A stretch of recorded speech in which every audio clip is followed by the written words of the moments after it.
Hello, everyone. A new face around here. So, I'm the host this week. My name is Victor Rodriguez, and I will help in the Cloud in Lunch and Learn for now on. You can find me once in a month here around here, so be happy to be having here. Okay, so welcome to the Cloud in Lunch and Learn. Vijeta, I'm happy to we are here. Really looking forward for your session today. Okay, so Vijeta, what I know about you is your LinkedIn description. You are a program manager. You are a cloud evangelist. You had a lot of speak around the world.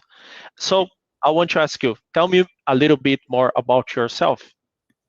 Yeah, sure. Thank you so much. And yeah, so I'm currently based in the US. So I'm in the Pacific time zone at the moment, and it's early in the morning for us. So, yes, apart from that, I have worked as a program manager, but right now I'm actually my passion is evangelizing cloud technologies. So, I'm using very simple creative methods to explain cloud computing concepts to people of different backgrounds and different ages. So, you may be a beginner or an expert or intermediate. I just offer help in understanding technical concepts, especially pertaining to cloud computing, using the method of storytelling. And I have my own website for that. So, other than That's that, yes, I amazing. have worked as a program manager in the past. So, that's what my technical expertise is about. And I have a 2-year-old daughter. In case anyone wants to know, who just drives Oh, that's all over the nice. That's place. I have Yeah. a daughter as well. So, but she's a teenager already. Oh, wow. That's amazing, amazing. Thank you so much again. So before we start with your amazing session, I'd just like to ask our audience to scan the QR code that you are seeing the screen. So or click to the link that we'll post in the chat.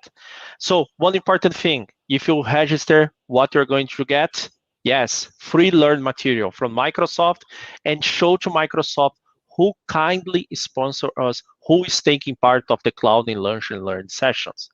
So go there, give us your feedback, give your heart, and that's it. Vegeta, it's over to you. And if anyone pops some question, I'll let you know. But as we talked before, I will leave everything by then. Okay? Sure. Thank you so much. So, yes, That's I look great. forward to seeing all your questions to all the audience here, but I'll be taking them towards the end, like Victor mentioned. And Yeah, yes, we can just start off with the session. that's great.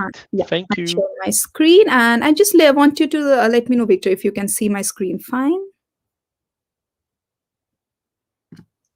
Sorry, not yet. Yes. Do you see it now? It's a PowerPoint Yeah. presentation. Okay, Oh, perfect. okay, we are here. Thank Great. you. So let me just start off. So, thanks for the wonderful introduction. And I'm Vijeta. I'm the creator and writer of Cloud Demystified, and I'm going to use storytelling to demystify cloud computing. So, what my aim here right now is just to set some ground rules. I'm going to use the concept of storytelling to explain technical concepts pertaining to cloud fundamentals, cloud best practices.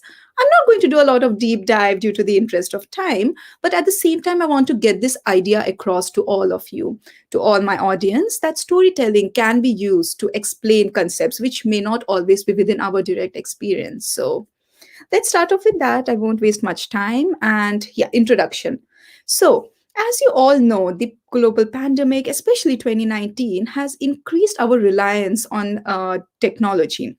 Whether it is ordering groceries or it is going maybe outside to a restaurant, for everything, people need to have some kind of technical expertise. Whether it is using Alexa at home, for example, or it is using just storing your data on Office 365, all of it requires a little bit of technical knowledge.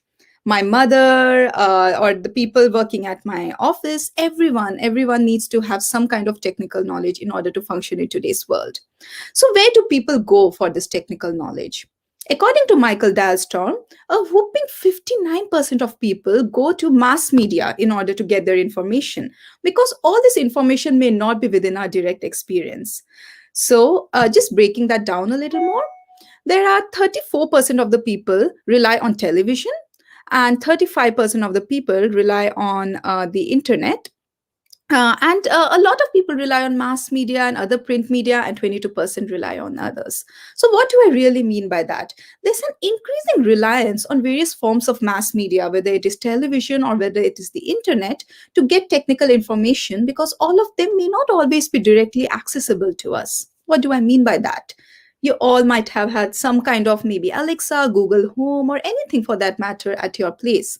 But you are not working on that, right? So when you first see an Alexa in your hand, what is your reaction? You just want to get information on that. How do I use it? As in, why is this thing talking to me in the first place? So what do? You just go up to maybe the internet, you just type a search and you try to see, you just do a Bing search and see, okay, how do I get this thing to work for me? Or maybe you just ask your friend, you just call someone up, hey, I got a new device, I don't know how to use it.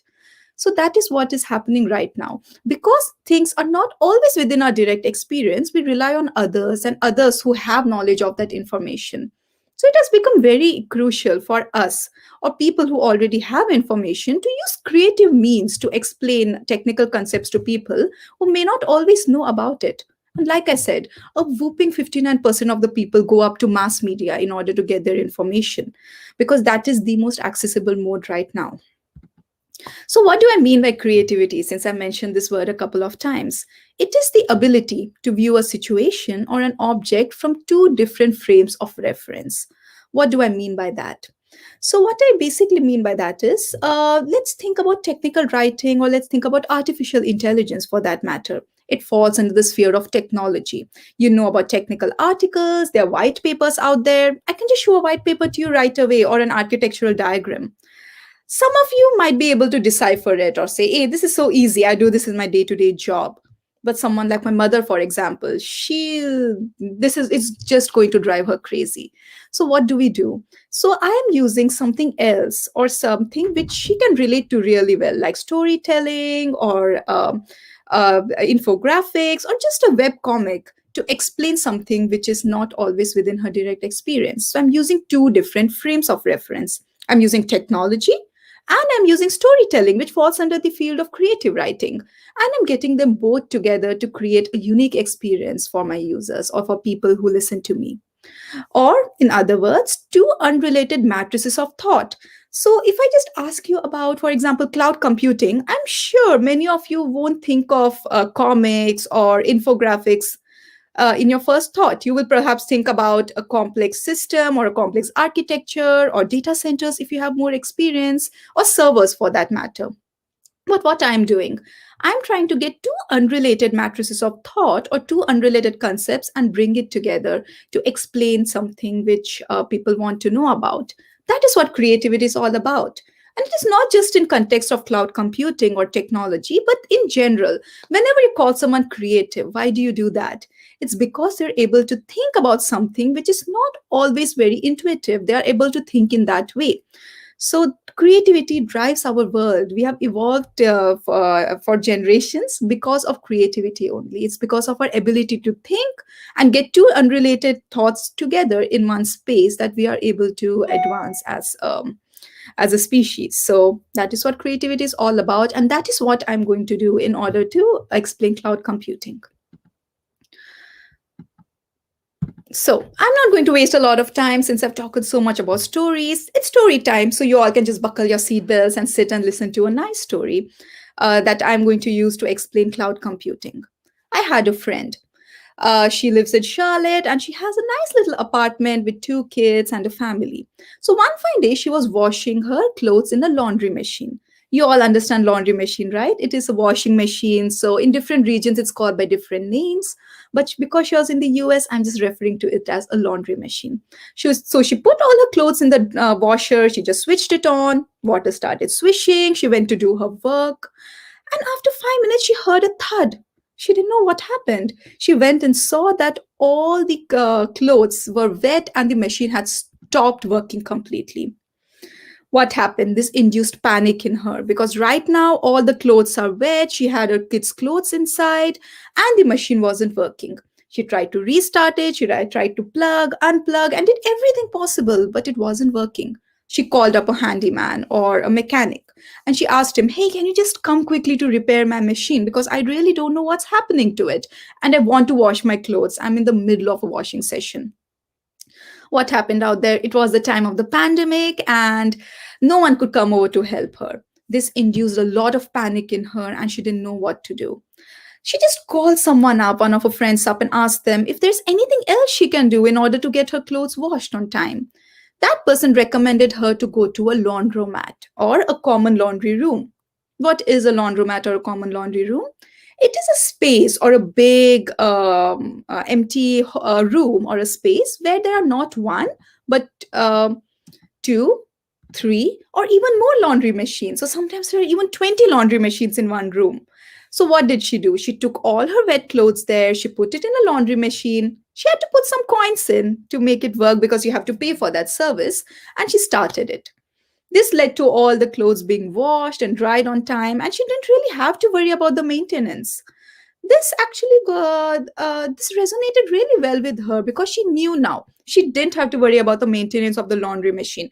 If it broke down, she was not responsible for repairing it. She just had to call the owner and tell him or her, hey, this has broken down, it's your responsibility to fix it. And there's another spare machine for her to use because there are 20 machines out there, right? So she can just use one more. She can put her clothes inside and wash them out. And she didn't have to buy the entire machine. She didn't have to spend euros or dollars for that matter just to buy a big machine. And she just paid for what she used. So only when her clothes were being washed, that is one cycle, she only had to pay for one cycle. She took all her clothes, got back home, and next time, whenever she had to wash her clothes, she just had to go to the laundromat, put her clothes in, put in the coins, and make it work. This was actually really convenient for her, and she realized that having a machine and having a lot of maintenance at home was frustrating for her. But this laundromat was a good alternative, she could have used because number one, she didn't have to pay for electricity. Number two, she didn't have to buy the entire machine. Number three, she didn't have to maintain the entire machine. So if it broke down, it's not her responsibility to fix it. And number four, she just had to pay for what she used. So all of these hassles which she had with the machine at home was taken care of in the laundromat service. Now, why am I just telling you about a laundry experience of my friend? I'm not wasting your time. I'm telling you about cloud computing here. What I want you to now do is just think about this entire laundromat example and put it back to a company maybe. Okay, we are talking about StreamYard at this moment, or we are talking about Office 365, for example, which is one of Microsoft's best products, where there's a lot of data. So you can just imagine the amount of data that goes into some of these applications or some of the systems that you are using. And most of the companies have an on-premise data center. What do I mean by on-premise data center? For those of you who are very new to computing, cloud computing, it is basically a physical data center or a physical space where they have a lot of servers. So the companies are responsible for maintaining all those servers and taking care of it. They have to pay for electricity, maintenance. If something goes down, they are responsible for fixing it. And while the fixing is going on, there may be a big problem with the user experience for people who are using the application. For example, what if StreamYard just goes down right now? It shouldn't, but your people are going to miss out on a good experience, and maybe you're never going to use it again, right? You're going to use another alternative because there's so much competition out here. You have a lot of choices. So this is what happens when you have an on-premise data center. Although it seems convenient, it is all yours, you just pay for it and it is your own space, but it's very high maintenance. And as we are scaling up, what do I mean by scaling? As the number of users or the number of data is increasing, and especially during the pandemic, where then there are a lot of people coming into your system. So when there's a lot of data that is coming on, when the users are increasing, it's very difficult to manage an on-premise or physical data center. What happens then? The companies contact one of the public cloud providers. Like in this matter, they just contact Microsoft and say, hey, we want to actually host our data or our applications on Azure. Can we do that? Microsoft says, sure. So all the headache is ours. So it's Microsoft's headache to pay for electricity, to pay for all the physical servers, and also maintain it. And the companies just have to pay for what they use. If they're using a virtual machine, they have to pay for the virtual machine instance. If they're using Azure Functions, for example, they just have to pay for what they're using by hour or by month or whatever pricing plan they choose. This is similar to the laundromat. So if you understand a laundromat or a laundry machine, you understand cloud computing already. If you don't have experience to, for example, a laundromat, just think about having a car and using public transport. You have a car for yourself, it is so convenient, it's just outside your home, right? But if the car isn't working and you have to get to work, it's such a big headache. You just use the public transportation then. Taking care of the bus, for example, is the company's responsibility, not your own. They have to pay for the fuel or the gas, whatever you call it in your language, and they have to just pay for the maintenance, and they have to keep everything clean and sanitized. Your responsibility is you just pay for the ticket, you sit in the bus, and you get to your destination. This is what cloud computing is all about. What does this do? This saves on the cost, because as I said, you just have to pay for what you're using, whatever resource you're using, or if it's a function, you just have to pay for when your application is running. Second, it is fast. So these companies have a great infrastructure, all the public cloud providers, whether it is Google Cloud Platform, Azure, or AWS, they have a really good infrastructure. So because of that, the speed and the agility and the scalability, what I mean is the ability to go from 0 to 100 or from 100 to 0 at once, it is really, really fast compared to a physical data center that you might have. And apart from scalability, it is also really convenient, and you're not paying for an entire team or an entire set of people to take care of your data center. All that maintenance or all the hard work is being done by the public cloud providers, and you just have to concentrate on your website, your application, or your particular instance, so the virtual machine for that matter. You just have to worry about that without having to worry about the infrastructure or the maintenance of that infrastructure. So this is what I have done. I've explained cloud computing using a very simple example of a laundromat. I've used a story to explain a technical concept. Now, if you're ready, I'm going to move on to another story right now. What I'm going to do is I'm going to explain cloud security, which may not always be within everyone's experience. Like, I know people who get so intimidated the minute they hear about security. I'm going to really simplify it using the story of the three little pigs. I'm not sure how many of you have heard about the story of the three little pigs, but this is a story I keep telling my daughter all the time. She's a 2-year-old who loves listening to stories, so it's great for me.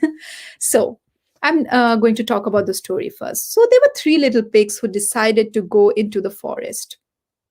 So they decided they wanted to leave their home, go into the big forest, and explore everything for themselves. So what happened out there?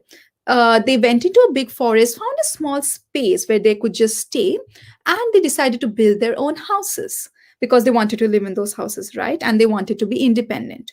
The first pig decided to build a house that was made of straw. Just remember, think you're building a house of straw. How strong is it? Straw is so thin and it is very, very vulnerable to any kind of weather changes, or even, people. I can just go and blow a straw house down. So it wasn't a very strong structure. The other two pigs came to the first pig and told him, hey, this is not a very strong house. It can just fall down if it's windy or if it starts raining.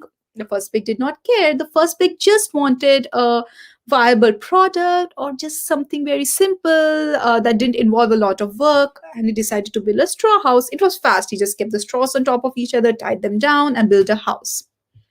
The second pig decided to put some extra work on the structure and built a house made of sticks. As you can see, sticks are a little stronger than straw or a little more durable, but at the same time, a stick house is also not really, really strong as compared to maybe a brick house or a house made of wood. However, the second pig was confident. He said, see, if it rains, the stick house can hold. If it's windy, the stick house can hold. So it's fine. I can just manage in a stick house. It's not very expensive. I'm not going to spend a lot of money building a house because I want to enjoy in the forest. So the second pig built a house made of sticks.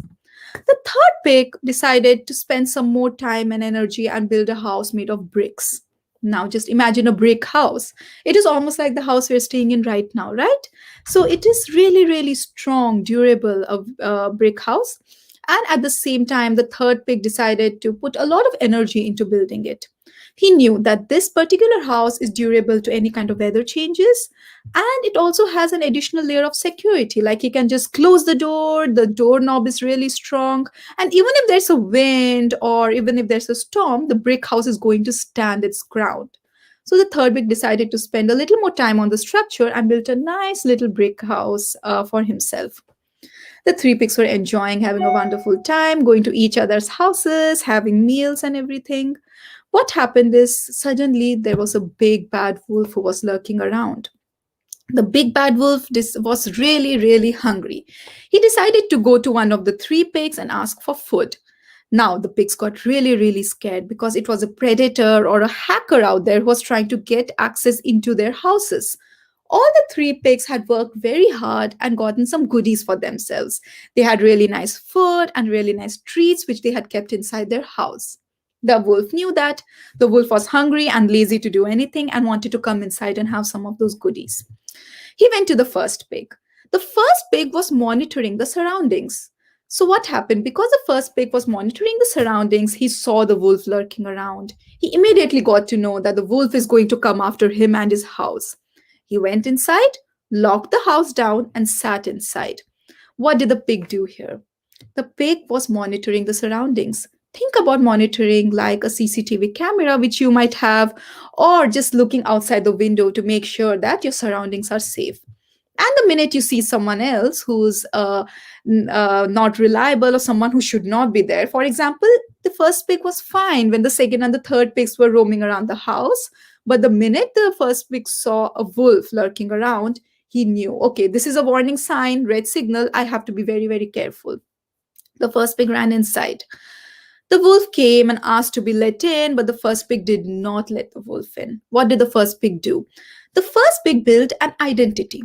The first pig realized that if it's a pig, I know it is safe. So the first, second, and the third pig can come inside my house.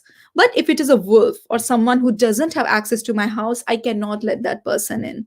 So what did the first pig do? The first pig built an identity. Remember these terms because they're very, very important when it comes to security. So the first pig assigned an identity of a predator or someone really dangerous to the wolf and did not give the wolf access to the house. The wolf did not give up. And that is what hackers or attackers do sometimes. They don't give up. Even if they're not able to get into your application because they don't have the permissions to do that, they will try to find other ways to get inside.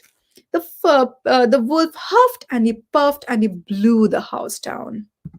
The first pig's house got blown down by the wolf. Now, why did that happen? Because the structure was extremely weak. So the first pig realized that building a straw house is maybe not the best idea because the entire house got blown down because of the weakness in the structure. The wolf managed to get inside and get hold of all the goodies the first pig had collected with all the hard work, ate it nicely, and went outside. The first pig learned a lesson that it is very, very important to have a really strong structure. It's not just important to give identities or accesses. Like he did not give the wolf permission to get inside, but the wolf was really adamant and somehow got inside the system. He just crashed the entire system and got inside. Now, the second pig, the wolf decided to go to the second pig. He went there and he asked the second pig to let him in.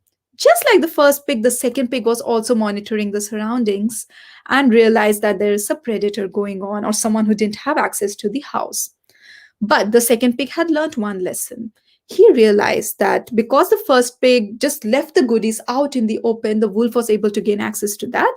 So the second pig bought a vault or what we call a safe, locked it and put all the goodies inside. Put all the goodies inside and then locked it. The wolf came and decided to use the same trick, huffed and puffed and blew the house down. But you know what was different this time? The second pig had put all the goodies or all the yummy food into a vault or a safe, which he had locked.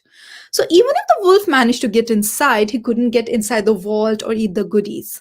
What did the second pig do?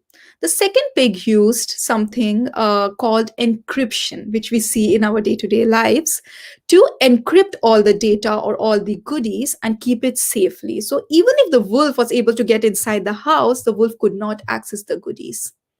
What do I mean by that?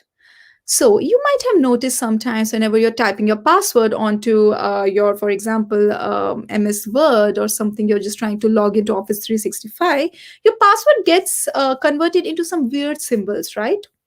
Those weird symbols are what we call encryption. So encryption is basically storing the data or whatever data we get into a format that is not accessible by others.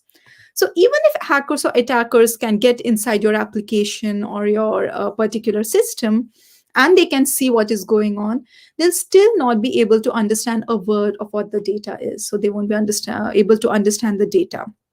That is what encryption does.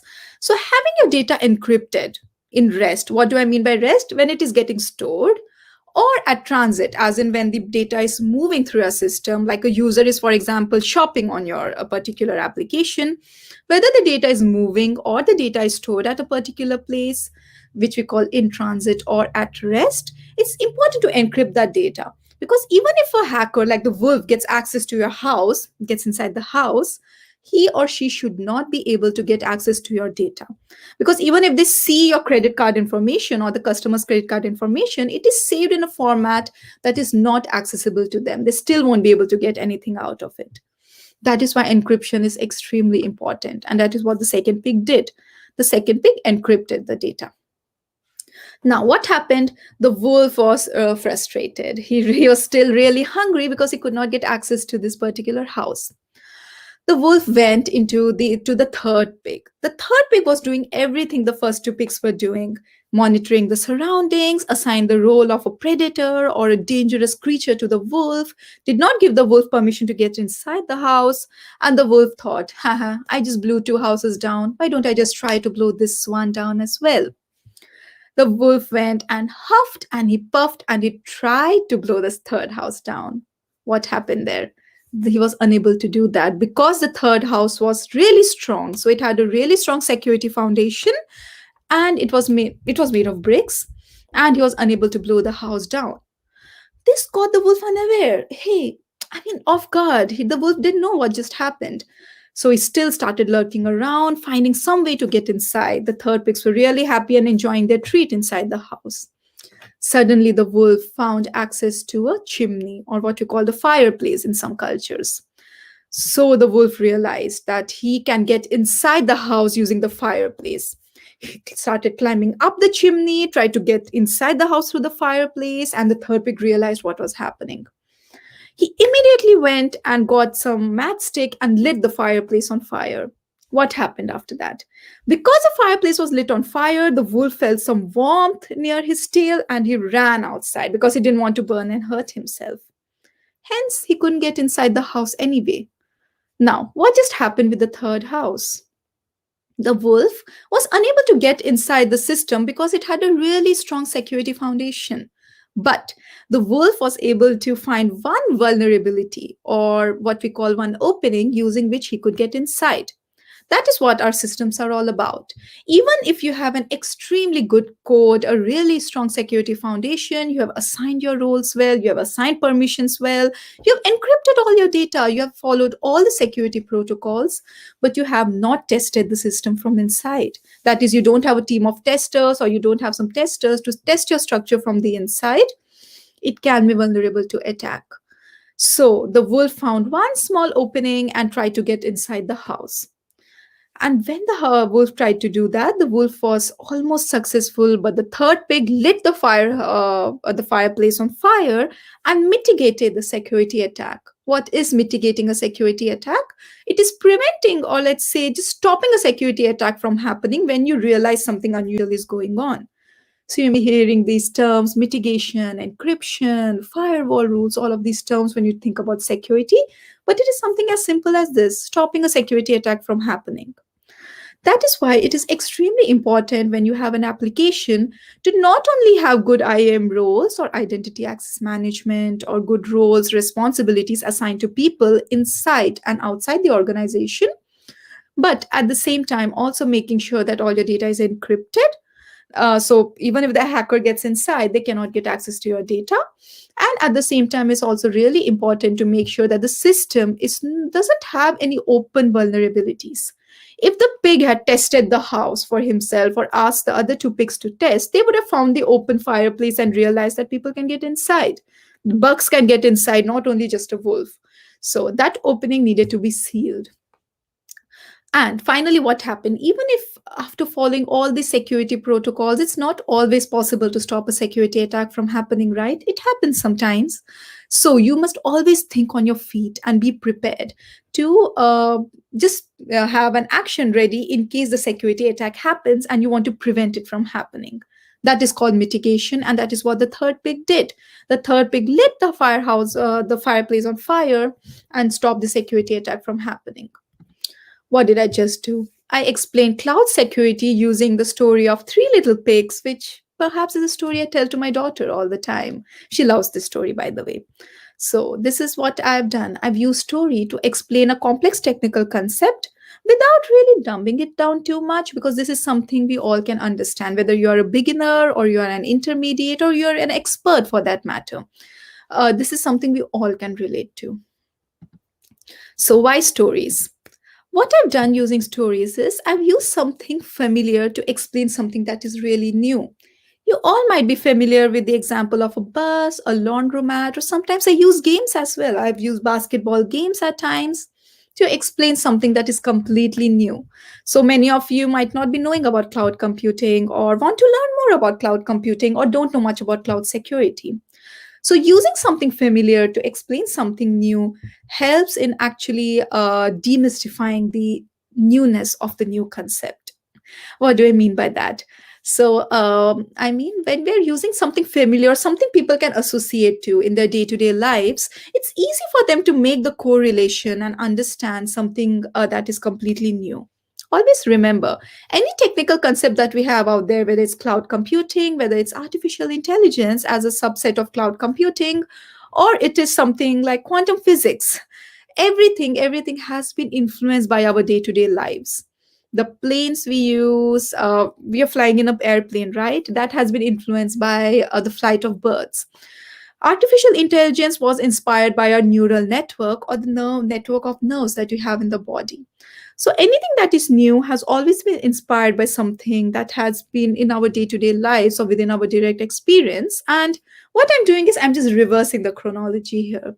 I'm using something familiar to explain something that is new. And this is what I'm doing using my website on a day-to-day basis. And I'm realizing that this is helping me to perpetuate or just help people understand about cloud computing without making it too kind of complex for them or without dumbing it down too much for them, because I don't want to waste anyone's time. Now, whenever I'm talking about the format of technical writing or storytelling, it actually confuses people because they think I'm using two different genre or two different formats to explain different concepts. So it's always important to remember whatever format you or I know right now, it is all, it operates with a lot of fluidity. What do I mean by that? So, any kind of genre or a format, whether it's a format of technical writing or the format of storytelling, is a negotiation rather than an adherence to a codified form. What do I mean by that? There's a form of technical writing or a format of technical writing here, which has been given to you. So, you know how to read white papers if you're into research, you know how to read technical articles if you're into hardcore technology. But remember that it is always a negotiation, like it's not a concrete gospel or something that's been handed over to you. It is always changing with time. The way we understand technical articles today is very different from the way we understood technical writing, let's say 30 years back. We didn't have internet at that time, or even if we did, it was working in very limited capacity. So at that moment, all the information people got about technology and technical concepts was using a book. So going to the website for web articles, that form was completely unknown to people. But right now, if you want some information, do you just go to the library first to look for a book, or do you just Google, or do you just use Bing search or whatever just to search for that information online? We have medium.com, we have various other websites, we have such good articles online. That is what I'm trying to get at right now. That any kind of form which we understand is more of a negotiation rather than a fixed entity which really needs to, which doesn't change. So any kind of format or any kind of genre keeps changing. And it's an artifact that is open to revision, like I just mentioned. How we understand technical articles today, it won't remain the same in the next 30 years. Maybe there's some new invention or a new technology that comes in, and the way we access information is going to be completely different at that point. It's highly possible, right? And it's a response to various cultural and academic interactions. What do I mean by that? The way people write technical articles or understand technology in India, for example, may not be the same as UK or US. So this is what I mean by a response to various cultural and academic interactions. Everything that we know today about technology or technical writing article, or for that matter, even storytelling, is all influenced by our peers or the people we hang out with or the people we move around with. So, our teachers have told us that this is the format in which you have to write a particular letter, for example. This is how you write a formal letter, this is how you write an informal letter. Similarly, this is how you write a technical article, this is how you write a technical guide. So, depending upon what academic and cultural forces we have, we shape our response accordingly. So, what does this do for us? Why am I telling all this to you? All of this opens a format or a genre to revision. It just opens it up for us. So, just because something is in the field of technology, like cloud computing, doesn't mean that you have to use the predefined forms or the predefined articles or any format that has been taught to you in order to explain that particular concept. You can always use something else like storytelling. You can use songs. I mean, you won't believe, I'm from a culture that still doesn't have a script. I speak Konkani at home, and that still doesn't have a script. So everything that I have known today is through oral narratives. That is through folk songs, through dances, and through music. Right from medicine to morality to everything else, it has been passed on generations, and it's a really, really old language which has still managed to live on through all of these oral narratives. So why not technology, or why not cloud computing for that matter? Because I'm not distorting facts. I'm just telling you what things are or how we understand concepts, but I'm using a different frame of reference to do that. Go back to the first slide. That is creativity. Genre and culture. I've touched a little bit upon genre and culture here. So genre, any kind of format or a technical writing format pertaining to cloud computing, for example, it's a cultural artifact, which I've explained before. And it is shaped by individual and cultural interactions. I'm not just saying that you are being fed anything like a robot. But at the same time, a lot of what we do is also shaped by how we are as individuals, what I like, what I don't like, and how I'm going to shape something based on my own experience. So, any kind of writing is always shaped by our individual and cultural experiences. Talking about analogies in cloud technologies. What did I do in my two examples? I used an analogy of a laundromat, and then I used the analogy of the three little pigs to explain cloud technologies to all of you. Analogies are extremely helpful. Basically, they are stories that we can relate to right now. And I'll just explain what Dahlstrom says. Michael Dahlstrom, who I had alluded to earlier, always says that most of these technical concepts are outside of our direct experience. People are dependent on others to interpret information. Let me go back to the example when we get a new phone.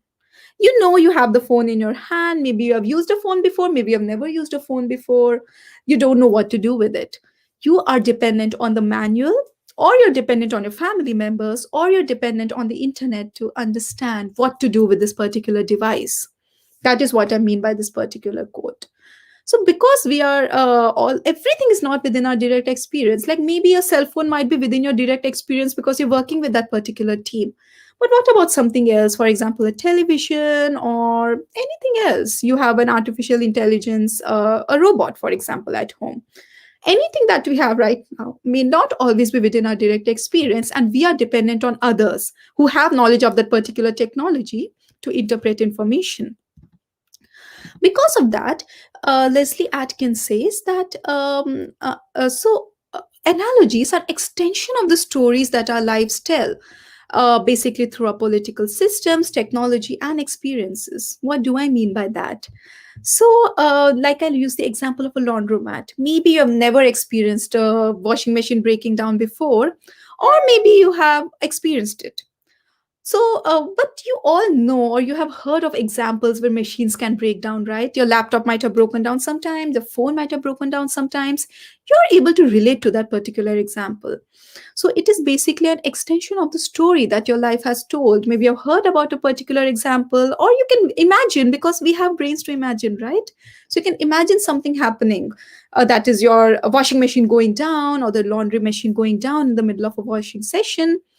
And it is always through political systems, technology, and experiences.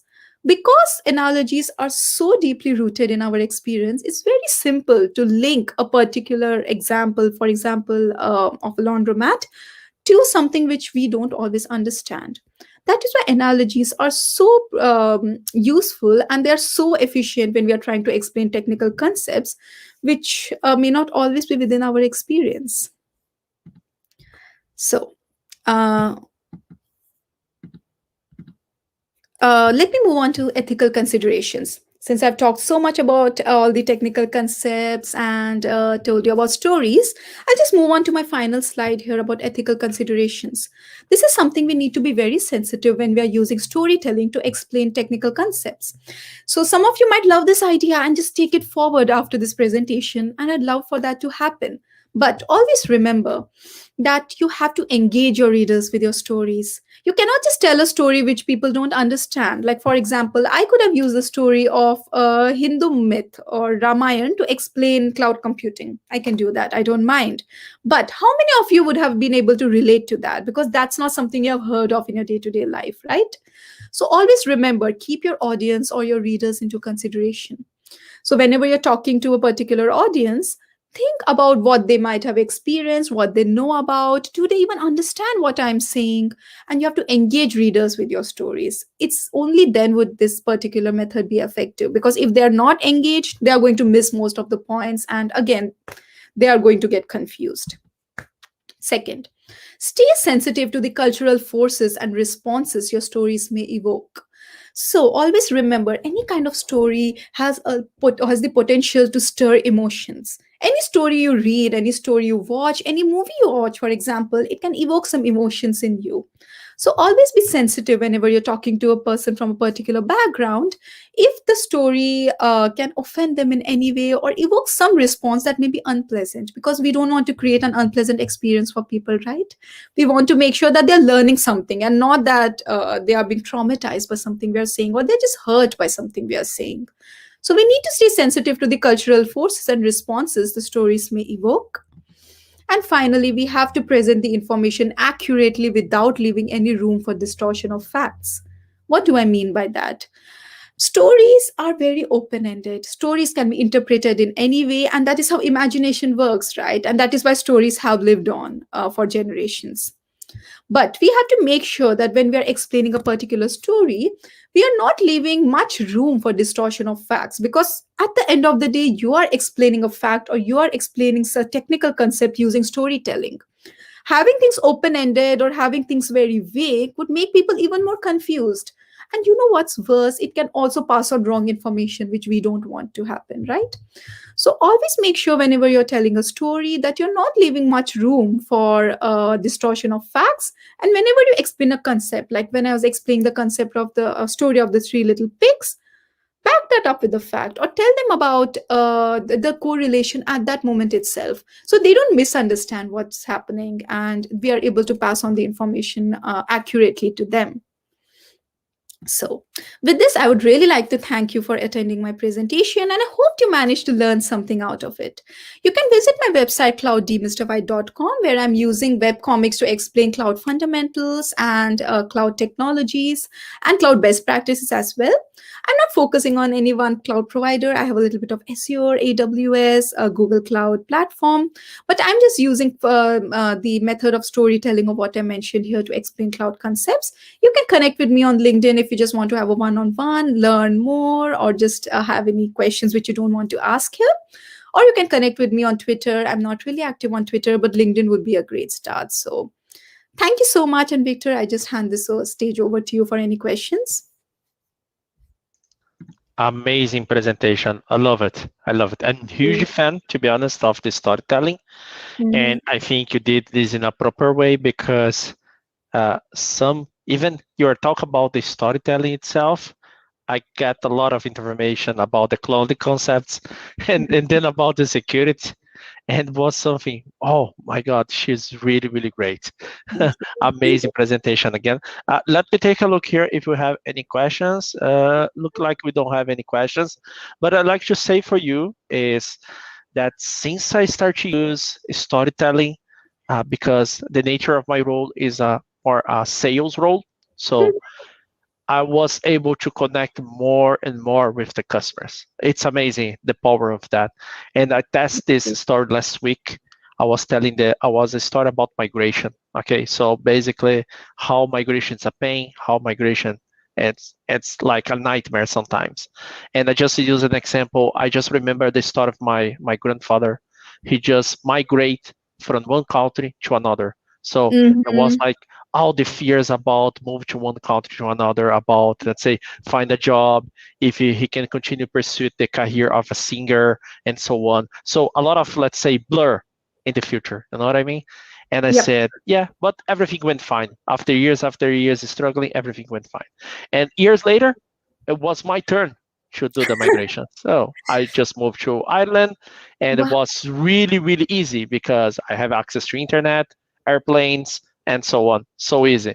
And one of the customers said, yeah, we are looking for your journey in terms of migration, not your grandfather journey. So that's the way that you can find to connect with your customers. And of course, of your audience, of course, with your technical blogging thing, like your postings on Twitter and so on. I think that's the way that you can help uh, people to connect with you. I think through the stars, and it's Oh, amazing. yeah, thank you so much. I think that's really interesting what you brought up, because the way I explained migration once was, what will happen if you want to shift from one house to another? Do you just wake up fine day and run to the house? No, Yeah, right? First, you're going yes, to assess that particular house. See, I have a 3 bedroom, I'm moving to a 2 bedroom. You're going yeah, to assess the situation first. yeah, Is all my stuff going to fit inside the new one? Which one should I move first? So all the phases like assessment, planning, actually happening, making that move happen, and finally you have to set everything in, right? You have to unpack as well. You cannot yeah. just dump everything in the living room. So it's really As interesting how you mentioned this. Yeah. So Exactly. I think it's one of the best ways because recently I'm just like in love with the thing about the storytelling. And every time you go through, let's say, a movie, or you find out some character that's really good about tell his mhm, story and connected this story with different, let's say, uh, approaches, as you said, you can something new, you can connect with something that's familiar. It's right. like you enrich a lot the conversation. And I think you mentioned that you have a daughter, yes? So I don't Yes. know if it's her in the age to understand some analogies about the things, but I use this a lot. So every time I need to talk serious with my daughter, I just use a story and say, I start you by using the story and say, see, that's the connection between your problem and the solution that we're looking for. And it's always helpful. It always helps. Yes. Exactly. So again, I like to say thank you so much. It was a great session, Digita. Was a Mhm. great session again. So okay. Thank I'm you. looking forward to see you again in any other opportunity that you can bring any other stories that you can come up. Okay. Sure. That's great. So I just like to say to the guys again, don't forget about to come up and register, give us the feedback, and we want to know about the feedback and bring back the Vegeta here to talk about storytelling and everything he has shared. Okay? Thank you. Thank you so much, Victor. Really appreciate Okay. it. Yeah. Yeah, Thank that was you. great. Thank you so much, guys, and see you next time. See you. Bye bye. Bye bye.